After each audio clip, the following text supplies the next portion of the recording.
Last month, we talked about necessary NES games. I really liked that video. I thought it was fun. I thought it was a great way to kind of look at collecting in a different light, because it wasn't just the games that everyone should play and everyone should own, and I got to have my hot take on there. I don't think the Zelda games are necessary for an NES owner, and today we're going to talk about my personal favorite 16-bit console.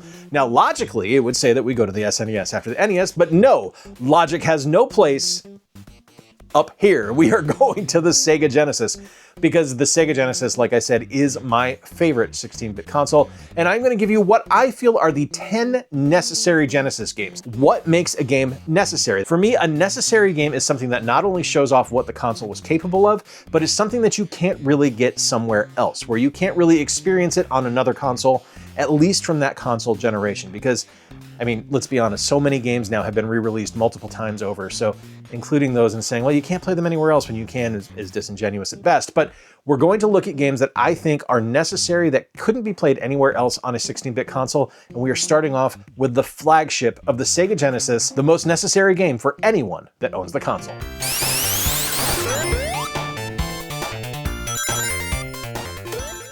When it comes to the Sega Genesis, I think everything starts and ends with Sonic the Hedgehog. And yes, this is Sonic 2. You can go with any of the Sonic games on the Genesis. They're all fantastic, but for me, Sonic the Hedgehog 2 is the ultimate version of the character. It was the one that I first fell in love with the character on. I had played the original Sonic, but it was just a game I liked. It wasn't a game I loved. It wasn't until Sonic 2 that I really felt the character stepped into his own and kind of became his own thing.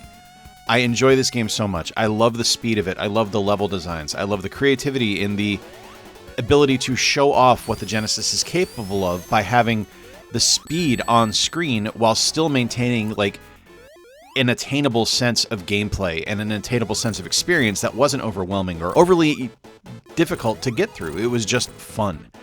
Now, the game can be incredibly hard, and there are certainly some unforgiving areas of it, but I just think it's such a spectacular game, and I don't think you can start a Genesis collection without including a Sonic game.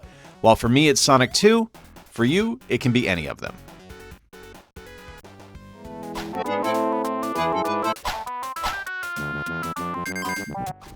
I can hear some of you crying foul, because at the start of this video I said we're going to have stuff that was kind of a signature, kind of standalone experience on the Sega Genesis, and you're going, aha, Jay, aha, but there was an Aladdin release on the Super Nintendo, and you're right, there was. There was a totally inferior release of Aladdin on the Super Nintendo, but on the Genesis, we got the good shit. We got the great Aladdin release. We got the best Aladdin release. It is one of the single greatest platformers ever made. It is a perfect example of what a Disney game should be, because it feels like the movie come to life.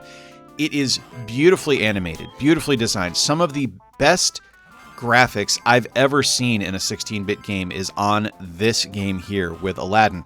The gameplay is spectacular. You get a sword. You get a sword. That already puts the head of the Super Nintendo version.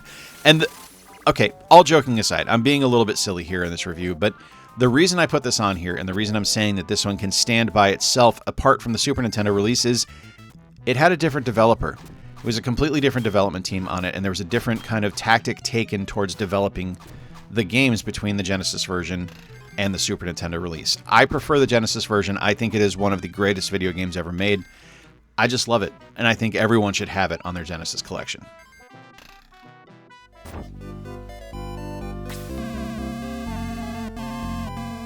There weren't a ton of RPGs on the Sega Genesis, so for me to pick out one, because I think every collection should have at least one RPG, I was really torn between this game here, which is Shining Force, and Phantasy Star 3 or Phantasy Star 2.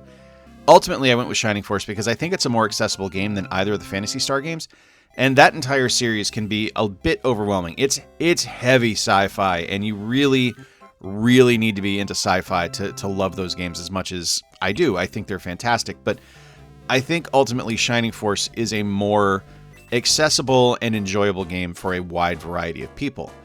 And that's because it's developed by Camelot, and Camelot are masters at creating fantastic games. This is one of the most approachable and enjoyable RPGs out there. And it's a tactical RPG, which I think is a really nice addition to any collection, because tactical RPGs rule. I think they're a lot of fun. It's a really clever game. The combat is really fun. The design of the game is great. The music is wonderful. The look is spectacular. It is one of the best Genesis games and one of the most signature experiences on the Genesis as well, because I don't remember anything like this on the SNES. So for me, that makes this one almost required for people who own a Genesis. I could play other RPGs kind of like Phantasy Star on the SNES, but there was nothing like Shining Force on the Super Nintendo.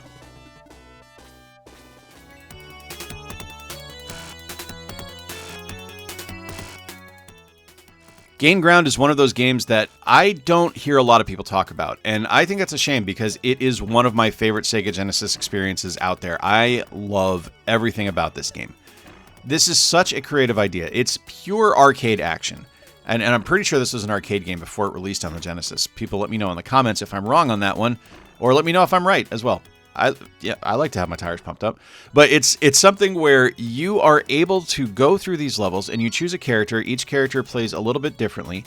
And as you go through different levels, you're going to fight enemies and rescue captives. And each captive you rescue is going to give you an additional character to use. If they die, you lose their abilities. Each character has different abilities. Each character has different weapons that they use to attack with. And you really need to kind of tailor the way you're going to play based on what level is coming up. It's a really, really fun game and something that I think is incredibly creative. It's one of those just kind of like second generation single screen arcade games where you're going through each level and every time you play, it's going to give you a new challenge, kind of like a new maze in Pac-Man. It's that next generation. It's not something from 1982. It's something from the mid to late 80s, and I absolutely love it.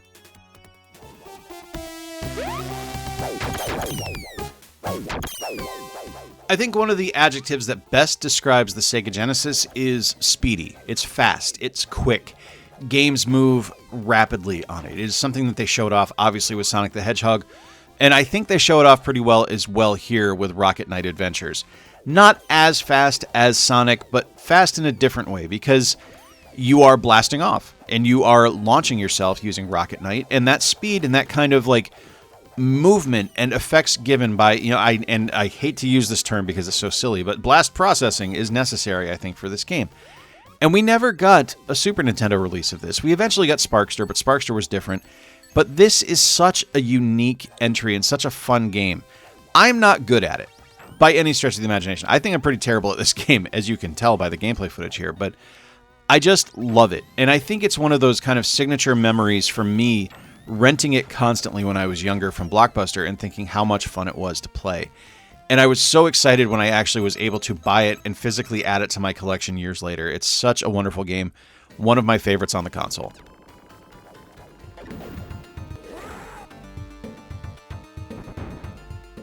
About halfway through this list, but I want to give a special shout out to a particular game. This isn't an official necessary one, but if you are collecting for the Genesis, I think this is one everyone should have. This is the Genesis 6-pack.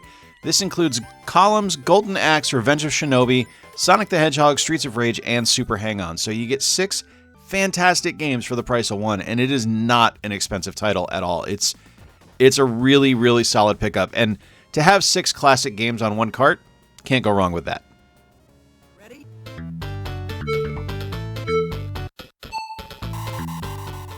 I think one of the things the Genesis did incredibly well was fantastic arcade ports, and one of the best that they did was one of their own games with Outrun. I love Outrun. I think Outrun is one of the strongest racing games ever made, and I call it a racing game because it's you racing against the clock. It's not you against anyone else. It's really a driving game with a timer, and as simple as that concept might be, it is so effective and it plays so well and works so damn well. The game is fantastically fun. It is a solid experience every time you play it. The ability to kind of choose your own path and decide which direction you're going to go and which backgrounds you're going to see is fantastic. Something as simple as choosing the music for the game at the start by kind of dialing your way through the radio is such a unique attention to detail and such a great little just touch of bonus wonderfulness that is amazing. I absolutely love it. It's one of the best games ever made. It might be my favorite driving game of all time. And I think it is just a perfect example of what Sega was capable of. Every version of Outrun is great. Whether you're playing this one on the Genesis, the Master System, you're not going to go wrong with any of them. But the Genesis one, top dog right here.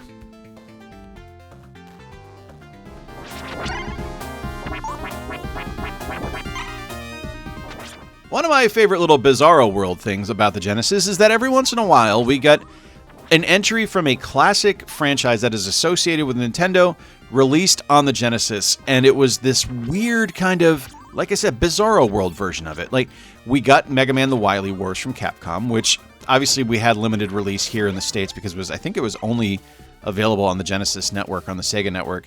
But we did eventually get a physical re-release from Retrobit, and it's fantastic. But this one here is, of course, Castlevania Bloodlines. And yeah, this is decidedly the weird game from the Castlevania franchise, at least up to this point. We got weirder when we got to the N64, but if you play Castlevania Bloodlines, if you have ever played it, you know how good of a game it is, but you also know that it doesn't feel like a Castlevania game. It feels like a Sega Genesis game. It doesn't feel like it was made for a Nintendo console, and I guess that's a good thing, because it stands very much on its own and very much away from everything else that came before it and every subsequent kind of Castlevania game, because it just feels different. It is so decidedly ingrained in Genesis DNA that I have to include it here. It stands firmly on its own. It plays completely differently than anything came before it or came after it, and it's fantastic. I love this game. It is one of the strongest entries in the Castlevania franchise, and it showed that when Konami takes a risk and makes something a little bit different, they make something pretty damn awesome too.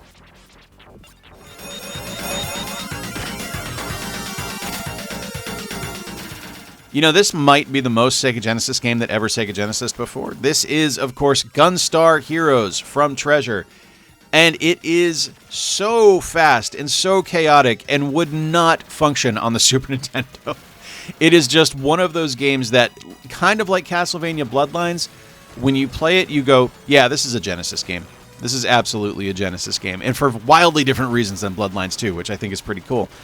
This game is fast. It is overwhelmingly fast, and there's so much stuff happening on screen at any given time that you need to be reacting quickly. You need to be thinking 3 steps ahead to know where you're going to go and how you're going to proceed through the platforms and through the level. And you need to make sure that you are constantly firing and constantly in combat mode, because when you drop your guard, you die. Constant vigilance. You need to make sure you are constantly watching out for the bad guys in this game. It's marvelous. It's an absolutely marvelous game, and just something that feels so perfectly Genesis coded that it's just a masterpiece of a title. It really is. We've had sequels, we've had ports, we've had other versions of the game released, but the Genesis version, the original, that's the best.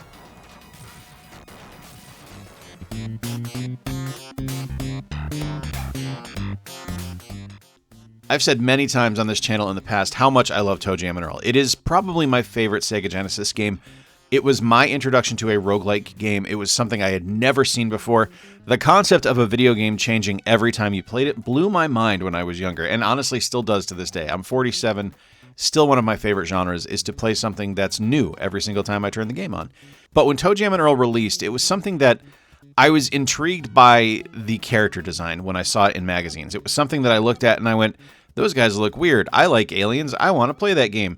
And then when I got it, it was something that I just fell in love with and I enjoyed every second of. And I think it all really started for me with the music, because the music in the game is spectacular. I think this might be top 3 soundtracks on the Sega Genesis. It doesn't get past Streets of Rage 2, but it's definitely up there. I absolutely love this game, and I love the music in it. It's one that I think offers a lot for a lot of different people, but I can also see why people wouldn't enjoy it. But for me, I think it's a necessary own. I think it's one of those games that's just like, it's one of those picture-perfect games for me that when I think of the Genesis, I immediately think of ToeJam and Earl. A lot of people would go to Sonic first, but for me, it's the 2 aliens from Funkatron that are the ones that I think of first. It's my favorite game on the console.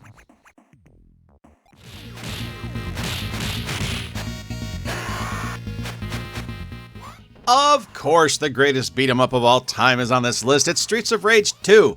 If you haven't seen my countdown of the 25 greatest beat-em-ups of all time, please check the link out on screen right now.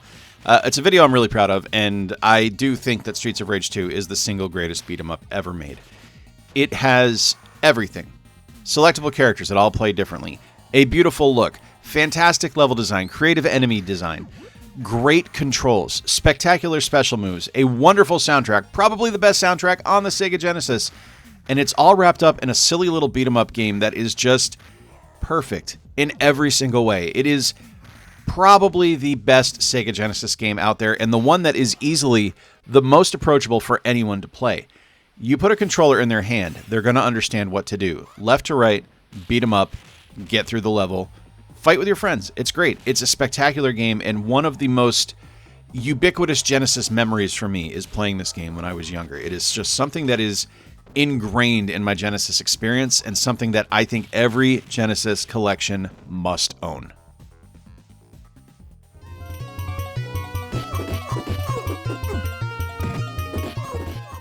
All right, we're just going to do some quick kind of shout-out games here as well. Now that the video's over, I just want to kind of run through a few that didn't quite make the cut. We're going to talk first about The Punisher. I love The Punisher, one of the best games on the Genesis, a fantastic arcade port in its own right, kind of like Outrun. X-Men and X-Men 2, The Clone Wars, both of those games are solid. I really enjoyed them both. I think they were really fun.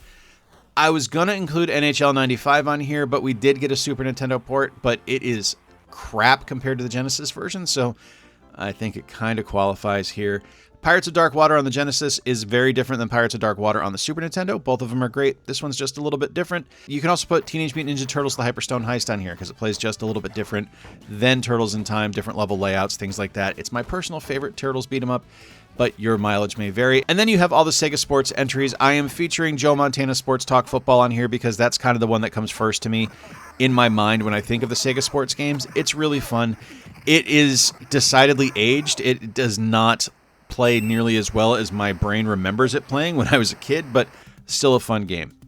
10 necessary Sega Genesis games. These are games that I love. I think they are absolutely fantastic. I think these are the necessary games that you're not going to equal anywhere else on the Sega, on a 16-bit console. These are signature Genesis experience and something that I just love. But I would love to hear from you. Let me know in the comments down below, what are your necessary Genesis games?